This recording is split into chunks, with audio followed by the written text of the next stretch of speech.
এই গরমে কিছুই খেতে ভালো লাগে না। কি খাবো না খাবো করতে করতে ভাবলাম আম ভর্তা বানিয়ে খাওয়া যাক। তো আম নিয়ে নিলাম, তারপর আমগুলোকে ছিলে ভালো করে ধুয়ে নিলাম। ধোয়া শেষ হয়ে গেলে এগুলোকে আম পলার মেশিন দিয়ে ভালো করে পলে নিলাম। আমার কাছে আসলে এই পলনি দিয়ে আম পলে খেতেই ভর্তা করতে বেশি ভালো লাগে, তাই আমি সবসময় এভাবেই খাই। তোমরা কিভাবে খাও জানিও কিন্তু। তারপর শুকনো মরিচ নিয়ে নিলাম, লবণ দিয়ে ভালো করে মেখে নিলাম।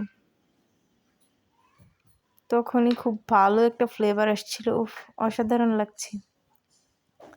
তারপর এগুলোকে আমের সাথে মিশিয়ে নিলাম, মিশিয়ে আম, শুকনো মরিচ, লবণ দিয়ে ভালো করে মেখে নিলাম। দেখতেই অনেক লোভনীয় লাগছে, খেতেও ভালো হয়েছিল। তো তারপর মাখা শেষ, এখন খাওয়ার পালা।